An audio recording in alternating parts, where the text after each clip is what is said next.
Bueno, estamos, ¿cierto?, en Romanos, capítulo 2, versículos del 17 al 29. Y hoy día el tema, la predicación, se va a llamar el Evangelio y la circuncisión del corazón. Ese va a ser el tema de hoy día.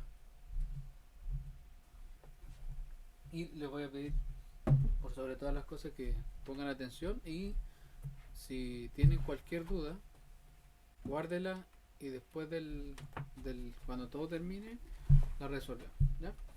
Esa es la idea. La idea es que usted no se vaya con dudas de aquí, o si tiene dudas durante la semana, las vayamos conversando.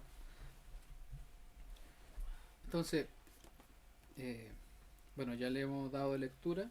Solamente le voy a dar lectura a los primeros versículos. Dice: He aquí tú tienes el sobrenombre de judío y te apoyas en la ley y te glorías en Dios y conoces su voluntad e instruido por la ley apruebas lo mejor. El orgullo es algo que está arraigado en el corazón de todos los hombres. El decir no soy orgulloso ya demuestra orgullo. No, yo no soy orgulloso. Eso ya demuestra que somos orgullosos. Todos tenemos algo de orgullo en nuestros corazones, o mucho orgullo. Cuando no perdonamos somos orgullosos. Cuando no reconocemos a Dios somos orgullosos.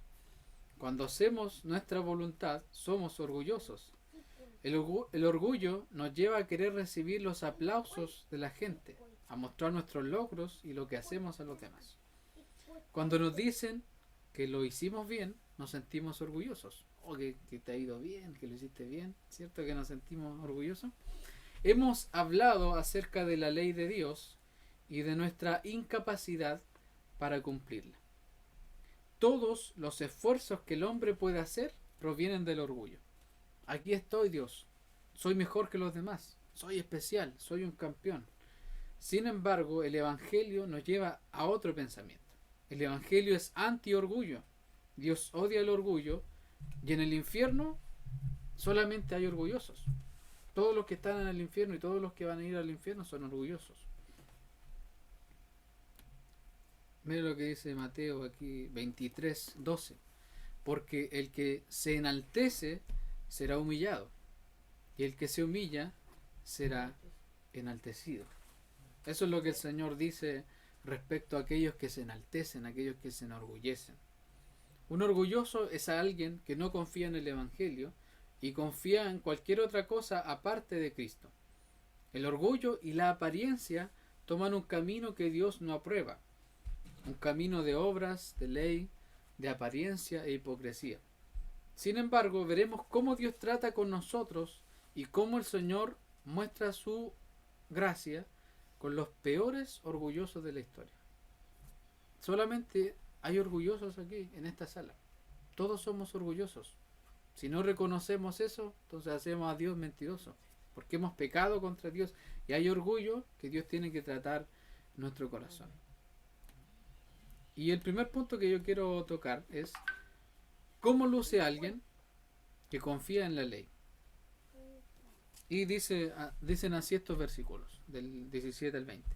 He aquí, tú tienes el sobrenombre de judío, y te apoyas en la ley, y te glorías en Dios, y conoces su voluntad, e instruido por la ley, apruebas lo mejor, y confías en que eres guía de los ciegos, luz de los que están en tinieblas, instructor de los indoctos, maestro de niños, que tienes en la ley la forma de la ciencia y de la verdad. Estos versos nos hablan de cómo se veían o se ven los judíos y cómo los ve Dios, o cuál es la verdadera situación de cierto grupo de judíos que tienen las siguientes características. Aquí hay una persona que se caracteriza por creer en la ley de Dios, que se jacta, ¿cierto?, de la ley de Dios. Y las primeras dos características es: tiene por sobrenombre judío, es decir, que pertenece al pueblo de Dios. La segunda característica es: se apoya en la ley. Si nos vamos al griego, es una palabra complicada, quiere decir que descansa, reposa o confía en la ley. Es decir, no confía en lo que Cristo ha hecho, sino en lo que ellos pueden hacer intentando cumplir la ley. Entonces, estas personas que están aquí no confían en Cristo, sino que confían en la ley, confían en lo que ellos pueden hacer, confían en sus esfuerzos humanos para cumplir la ley.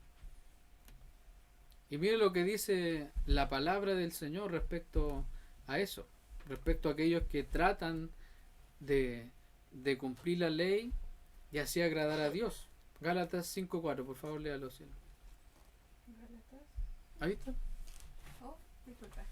De Cristo os desligasteis los que por la ley os justificáis. De la gracia habéis caído. Y la versión Nueva Traducción Viviente dice, pues si ustedes pretenden hacerse justos ante Dios por cumplir la ley, han quedado separados de Cristo, han caído de la gracia de Dios. Entonces es un gran problema. Es un gran problema este. Y siguen las características. Se glorían en Dios. ¿Qué significa eso? Que se jactan o se enorgullecen de su supuesta relación con Dios. Yo soy judío, tengo por sobrenombre judío, conozco la ley, me apoyo en la ley, descanso en la ley y me jacto de ser parte del pueblo de Dios. Dice, conoce su voluntad también. Es decir, conoce la ley de Dios. Lo que agrada a Dios supuestamente. Ellos creen eso. Dice, instruido por la ley, apruebas lo mejor. Es decir, debido a que han sido enseñados por la ley de Dios desde pequeños, porque la gente que es del pueblo de Israel, la gente que es judía, desde pequeños son instruidos en la ley de Dios. Desde pequeños podrían aprobar lo que es más correcto. A eso se refiere. Aprueban lo mejor, lo más correcto. Y la otra característica es, y confías en que eres guías de los ciegos. Ellos confiaban, es decir, estaban muy seguros de ser algo que no eran. Sin embargo, Dios en su palabra siempre desenmascara a esta clase de personas que confían en lo que pueden hacer para agradar a Dios. Miren lo que dice aquí Mateo 15, del 12 al 14. Jesús estaba hablando con los fariseos. Los fariseos eran personas que confiaban en la ley. Dice, entonces acercándose sus discípulos le dijeron, ¿sabes que los fariseos se ofendieron cuando oyeron esta palabra? Porque Jesús le había dicho la verdad. Pero respondiendo él dijo, toda planta que no plantó mi Padre Celestial será desarraigada. Y el 14 dice, dejadlos, son ciegos, guías de ciegos. Y si el ciego guiare al ciego, ambos caerán en el hoyo. Entonces, en vez de ellos ser los guías de ciegos, ellos mismos eran ciegos guiando a los ciegos. Mateo 23:16, lo mismo, Jesús hablando a fariseos. ¡Ay de vosotros, guías ciegos, que decís, si alguno jura por el templo no es nada, pero si alguno jura por el oro del templo es deudor! Entonces Jesús sabía y conocía muy bien a esta gente, a estas personas que confiaban en la ley. Y él les decía, vosotros, guías ciegos, son ciegos, guiando a otros ciegos. Y las características siguen. Ellos decían ser luz de los que están en las tinieblas.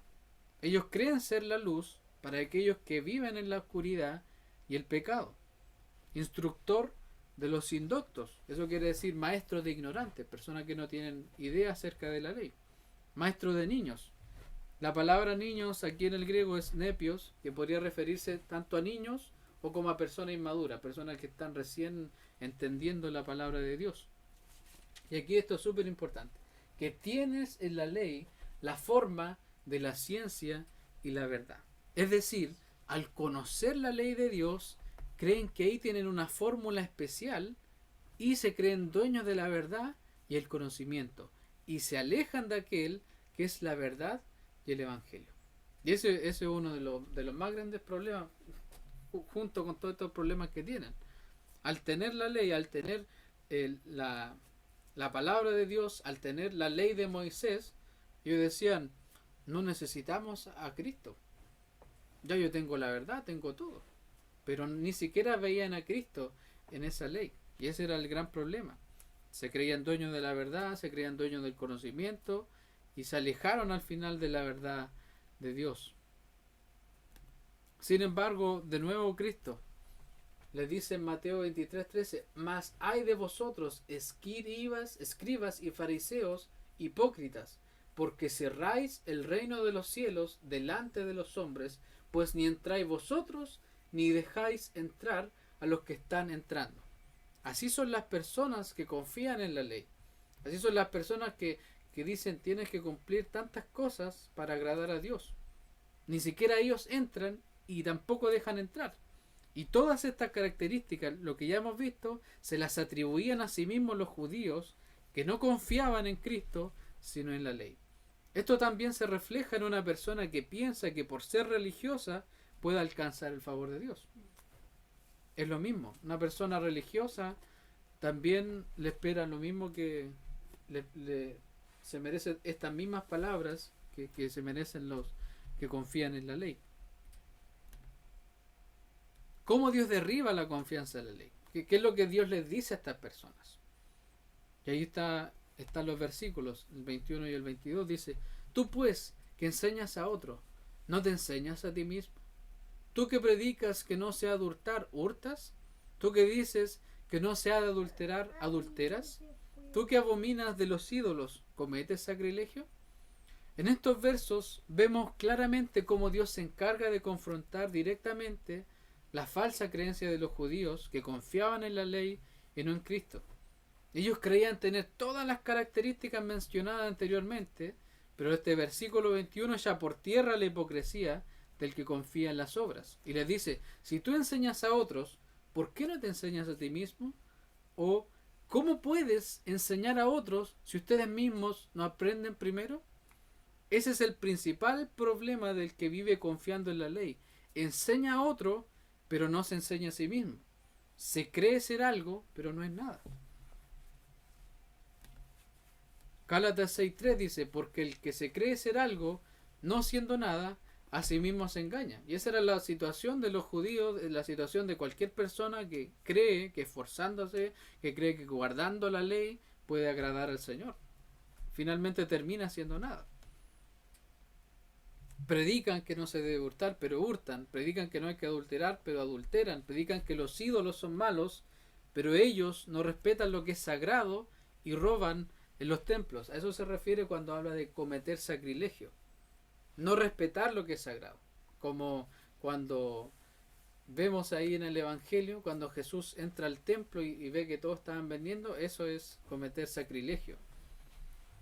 Cristo conocía y sabe muy bien cómo tratar a estas personas con la verdad de su palabra. Ve lo que dice Mateo 23, del 1 al 5. Dice: entonces habló Jesús a la gente y a sus discípulos diciendo: en la cátedra de Moisés se sientan los escribas y los fariseos. Si hay personas que son expertas en la ley, son los escribas y los fariseos. ¿Por qué? Porque ellos estaban por sobre el pueblo para enseñarles a ellos la ley de Dios. Y aquí cuando dice en la cátedra de Moisés, es decir, que los fariseos y los escribas estaban en la posición de Moisés, ocupando la posición de Moisés, que ya estaba muerto obviamente. Dice: en la cátedra de Moisés se sientan los escribas y los fariseos. Dice: así que todo lo que os digan que guardéis, guardadlo y hacedlo. Mas no hagáis conforme a sus obras, porque dicen y no hacen, porque atan cargas pesadas y difíciles de llevar, y las ponen sobre los hombros de los hombres, pero ellos ni con un dedo quieren moverlas. Antes hacen todas sus obras para ser vistos por los hombres. En esto se resume una persona que vive por la ley, que confía en la ley. Y mire, esto es algo muy fuerte que Jesús le estaba diciendo a la gente. Le estaba aconsejando a la gente: todo lo que digan los fariseos, todo lo que digan los que confían en la ley, ustedes guárdenlo y háganlo, pero no sean como ellos. ¿Por qué? Por esto, porque ellos hacían todas esas cosas para ser vistos por los hombres, para llenar su orgullo. Aquí estoy, somos los mejores. Recordemos la oración del fariseo y el publicano. El fariseo que decía: ayuno 2 veces a la semana, doy diezmo de todo lo que gano. Así es una persona que vive por la ley. Pero el Señor le sigue diciendo ahí en Romanos 2:23, tú que te jactas de la ley, tú que haces todas estas cosas, tú que pones cargas pesadas sobre la gente, pero que ni con un dedo las puedes llevar, con infracción de la ley deshonras a Dios. Es decir, Dios nuevamente vuelve a recordar, si una persona que descansa en la ley y cree que ésta lo puede salvar, entonces debe cumplirla de forma perfecta. Pero eso es imposible porque pecamos diariamente. Los judíos no podían, y ningún pecador podrá alcanzar una pizca de justicia intentando salvarse haciendo lo que dice la ley. Lo único que conseguirá es ser un hipócrita que acumulará más juicio para el día final y más trapos inmundos para exponer ante Dios. Eso es lo que logra una persona que trata de guardar la ley. Un judío, por ejemplo, en este tiempo, que los judíos todavía, algunos están esperando al Mesías, no creen que Cristo vino. Ellos todavía están esperando, ellos ni siquiera están esperando a Jesús, ellos están esperando a Elías incluso. Pero ese es otro tema. Pero un judío que vive de acuerdo a la ley, lo que está haciendo es acumular más juicio y más trapos inmundos para presentarle a Dios. Y dice el verso 24, como está escrito, el nombre de Dios es blasfemado entre los gentiles por causa de vosotros. Y ese como está escrito siempre nos lleva al Antiguo Testamento, en este caso a Isaías 52:5 dice, y ahora, ¿qué hago aquí? Dice Jehová, ya que mi pueblo es llevado injustamente, y los que en él se enseñorean lo hacen aullar, dice Jehová, y continuamente es blasfemado mi nombre todo el día. Es decir, por toda la hipocresía que los judíos que confiaban en la ley mostraban, el nombre de Dios era blasfemado e insultado. ¿Por qué? Porque Dios les había dado su palabra, su ley, pero ellos se rebelaron contra él y se extraviaron en vidas hipócritas, falsamente superiores y lejos de la verdad del Evangelio. Una vida en la ley y lejos de Cristo provoca que el nombre de Dios sea blasfemado, sea insultado. Una persona que dice, no, yo tengo la ley de Dios y yo confío en ella y no confío en Cristo, hace que los demás blasfemen o insulten a Dios. Y esto es lo que lograron estos judíos tratando de esforzarse y cumpliendo las leyes. Lo único que hacían era que el nombre de Dios fuera más insultado y más blasfemado. Eran piedra de tropiezo al final para los demás. La circuncisión es la ley, punto 3. Y aquí dice el verso 25, pues en verdad la circuncisión aprovecha si guardas la ley, pero si eres transgresor de la ley, tu circuncisión viene a ser incircuncisión. Y aquí esto es súper importante. Esta es la primera vez que la palabra circuncisión aparece en el libro de Romanos. Este término es muy importante en el libro de Romanos debido a que ayuda a entender más acerca del Evangelio y la ley. Y el origen de la circuncisión está en Génesis 17. Vayamos a Génesis 17. Quiero que usted vaya conmigo ahí. Vayamos a Génesis 17, que es súper importante.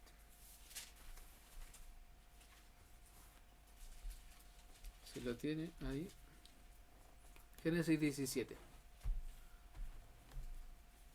Y lo voy a leer. Dice, era Abraham de edad de 99 años cuando le apareció Jehová y le dijo, yo soy el Dios Todopoderoso, anda delante de mí y sé perfecto, y pondré mi pacto entre mí y ti, y te multiplicaré en gran manera. Entonces Abraham se postró sobre su rostro, y Dios habló con él diciendo, he aquí mi pacto es contigo, y serás padre de muchedumbre de gentes.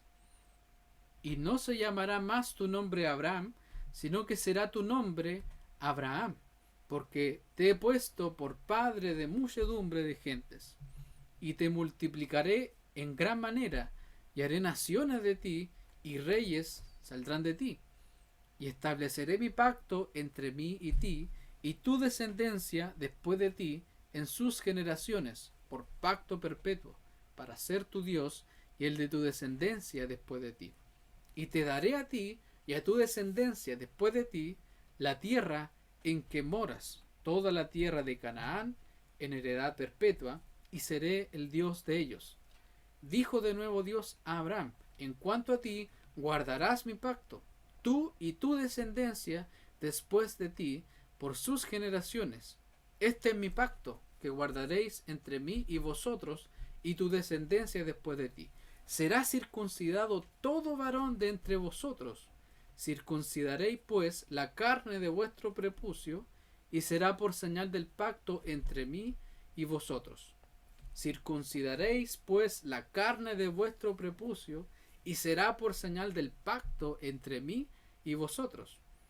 Y de edad de 8 días será circuncidado todo varón entre vosotros por vuestras generaciones, el nacido en casa y el comprado por dinero, o cualquier extranjero, que no fuere de tu linaje. Debe ser circuncidado el nacido en tu casa y el comprado por tu dinero, y estará mi pacto en vuestra carne por pacto perpetuo. Y el varón incircunciso, el que no hubiere circuncidado la carne de su prepucio, aquella persona será cortada de su pueblo. Ha violado mi pacto. Estos versículos son muy importantes, debido a que esto corresponde a las declaraciones del pacto eterno de Dios con su pueblo. Esto es lo que nosotros llamamos el pacto de gracia. Dios es un Dios que se relaciona con los hombres por medio de pactos. El pacto de gracia es con todo su pueblo, un pacto perpetuo que no se rompe jamás. Cuando Dios hizo el pacto con Abraham, mandó a que se circuncidara con todos los varones de su familia y de su casa. Dios, siempre cuando le daba instrucciones a los patriarcas, él siempre era bien específico. Le dijo la edad en la cual tienen que circuncidarse los niños, de edad de 8 días. Y dice, debe ser circuncidado el nacido en tu casa, el comprado por tu dinero, y estará mi pacto en vuestra carne por pacto perpetuo. Y también le dice, y el varón incircunciso, el que no se hubiere circuncidado, aquella persona será cortada de su pueblo. Es decir, si un hombre, si un varón no tenía esta señal, entonces no pertenecía al pueblo de Dios. Y esto habla de la señal del pacto, de que tales personas pertenecen al pueblo de Dios.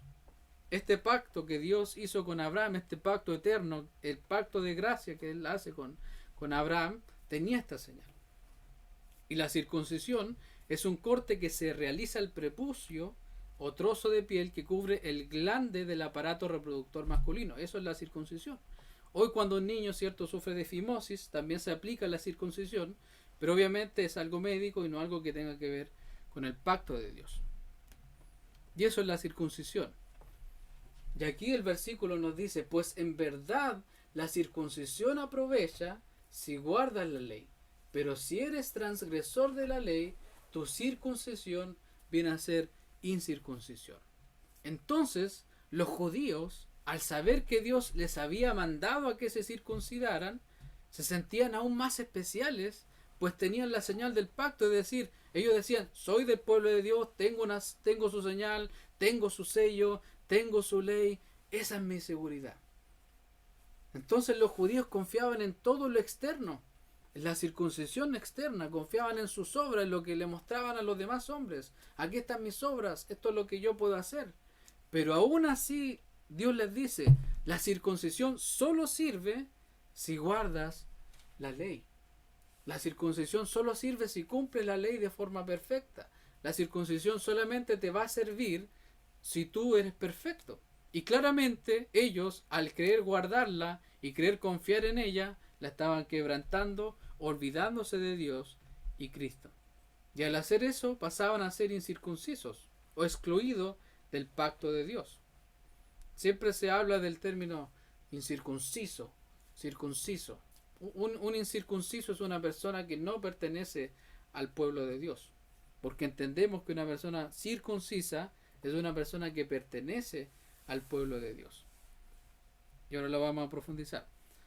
Y Romanos capítulo 2, 26 al 27, continúa diciendo, si pues el incircunciso, es decir, el extranjero, el que no conoce la circuncisión, el que no tiene idea de lo que es eso, si el incircunciso guardare las ordenanzas de la ley, ¿no será tenida su incircuncisión como circuncisión?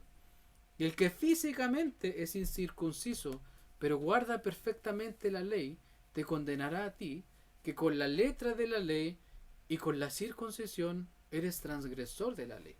Aquí Dios nos está presentando su gracia al incluir en su pueblo a aquellos que guardan la ley o han creído en el Evangelio y son tenidos como circuncidados para con Dios. Es decir, son parte de su pueblo. Son justos delante de Dios. Acuérdese de que hemos estado hablando del Evangelio. El justo por su fe vivirá. No dice el justo va a vivir si se circuncida. No dice eso. Y estos versos no hablan de cumplir la ley para querer salvarse. No está hablando de eso. Sino habla de un verdadero cumplimiento de la ley, pero por el poder del Evangelio, al creer en Cristo, como lo dice Romanos 2:13. Porque no son los oidores de la ley los justos ante Dios, sino los hacedores de la ley serán justificados. De eso habla estos versículos. Estos versículos se refieren a eso, a guardar la ley en el Evangelio. Y estos versículos son un gran balde de agua fría para aquellos que intentan ser justos delante de Dios, cumpliendo con las cosas externas que Dios había ordenado. Sin embargo, lo que Dios habló con Abraham tiene un significado.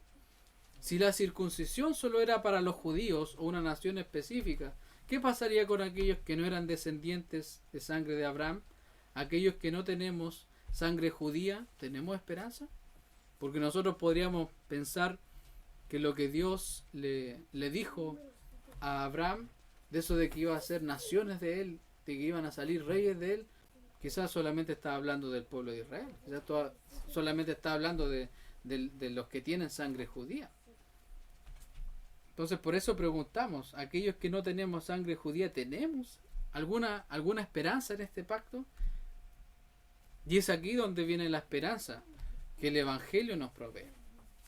Pues no es judío el que lo es exteriormente, ni es la circuncisión la que se hace exteriormente en la carne. Y esta es la esperanza que el Evangelio nos provee a nosotros. El judío no es aquel que se jacta de tener a Dios, de tener la ley de Dios, de tener un sobrenombre, de tener una posición especial, de tener una apariencia externa. El judío no es eso.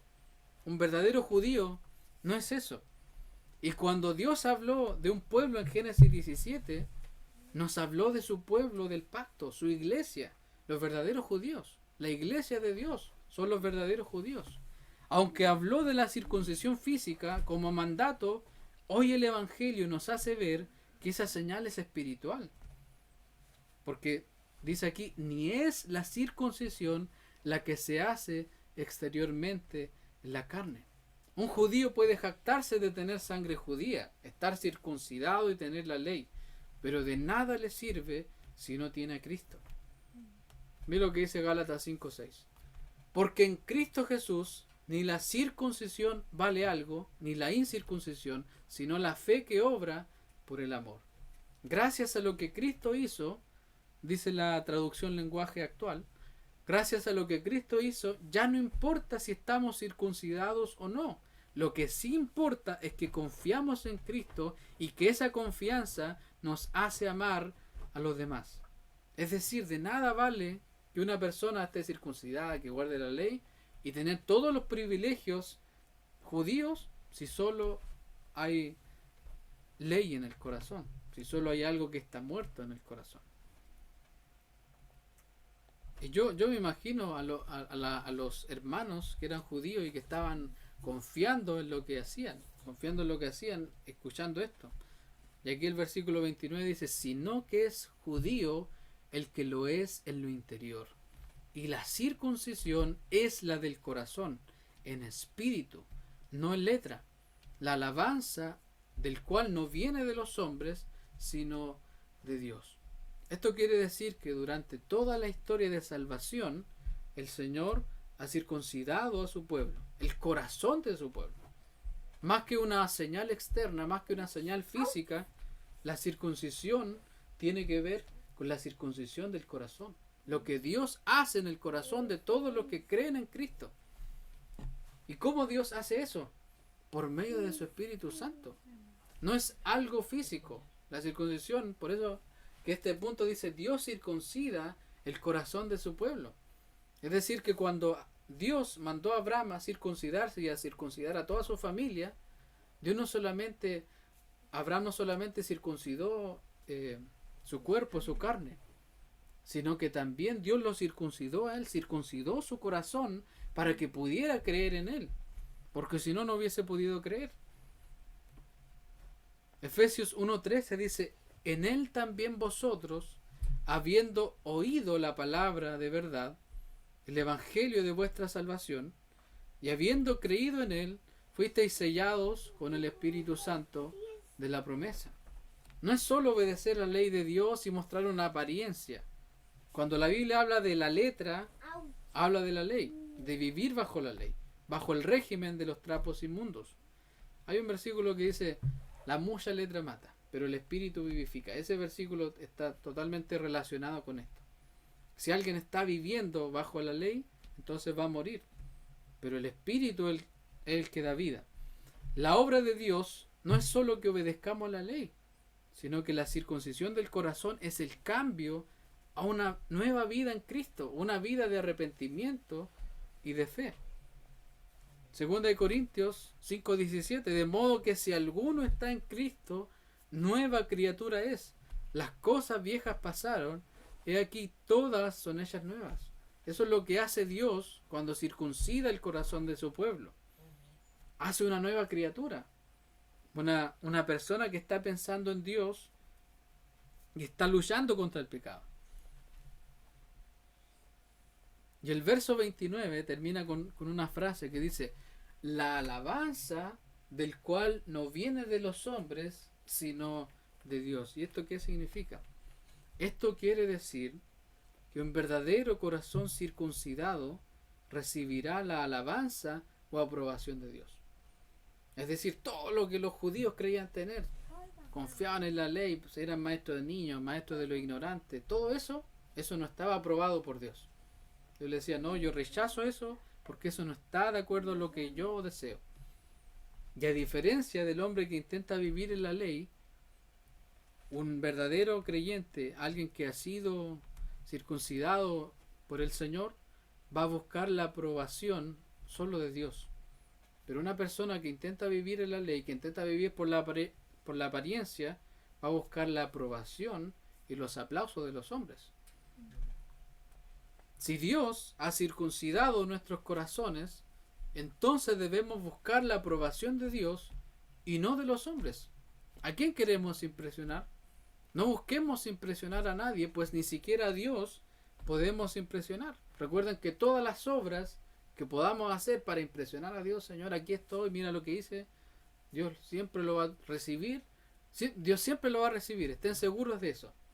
Pero lo va a recibir como un trapo inmundo. Y aquí volvemos a Mateo 23, del 5 al 7. Jesús hablando de los fariseos, y esta es la Nueva Traducción Viviente. Dice, todo lo que hacen es para aparentar. En los brazos se ponen anchas cajas de oración con versículos de la Escritura y usan túnicas con borlas muy largas. Y les encanta sentarse a la mesa principal en los banquetes y ocupar los asientos de honor en las sinagogas. Les encanta recibir saludos respetuosos cuando caminan por las plazas y que los llamen rabí. Esto es lo que hoy día ve también en muchos círculos evangélicos. Una buena pinta, ¿cierto? Que te digan, oh, siervo de Dios. Su buen terno, lo que sea. Le encanta sentarse en la mesa principal, en los banquetes, ocupar los asientos de honor en la sinagoga. Eso no es el evangelio. Eso es pura apariencia. Lo que hoy día se ve en muchos círculos evangélicos, pura apariencia. ¿Quién tiene la mejor ropa? ¿Quién tiene el mejor auto? ¿Quién se sienta en los asientos? Oh, ahí están los asientos de los siervos. Eso es pura apariencia y Dios aborrece eso. Gálatas 1:10 dice, pues, ¿busco ahora el favor de los hombres o el de Dios? ¿O trato de agradar a los hombres? Pues si todavía agradara a los hombres, no sería siervo de Cristo. Una persona que intenta agradar a los hombres no puede ser siervo de Cristo. Y tampoco lo va a hacer. Porque quizás la gente lo va a reconocer. Oh, este es un siervo de Dios. Este es una persona que busca a Dios. Pero Dios le dice, tú no eres mi siervo porque estás intentando agradar a los hombres. Y todas estas cosas, todos estos ejemplos de aquí, el hacer las cosas para ser vistos, para llenar mi orgullo, tienen que ver con esto, con agradar a los hombres. Porque el día en que empecemos a buscar agradar a los hombres, entonces vamos a hablar de otras cosas. Vamos a hablar del campeón que hay en nosotros, de las cosas que tenemos que hacer para ser prósperos, para hacer tantas cosas. Humillémonos ante Él para poder vivir la vida nueva de arrepentimiento y fe a la que Él nos llama. Una vida donde el orgullo debe morir día a día. Es el verdadero evangelio. No este evangelio que predicaban los fariseos, ponían tremendas cargas sobre la gente y ellos ni siquiera con un dedo podían moverla. Pero el Señor dice que su carga es ligera. Su yugo es fácil y ligera es su carga. En el camino de la ley, los trapos inmundos y las obras encontraremos aplausos y felicitaciones. Si usted se va por ese camino, ahí usted va a encontrar todos los aplausos que quiera. Con chayas, con globitos, con lo que quiera. Sin embargo, el camino del Evangelio nos llevará a ser odiados por el mundo y a no tener reconocimiento aquí. Si Dios ha circuncidado y cambiado nuestro corazón, el deseo de nuestra vida será vivir para Dios y su gloria y no para nuestro propio orgullo. Si realmente el Señor ha circuncidado nuestro corazón, entonces ese es nuestro deseo hoy día.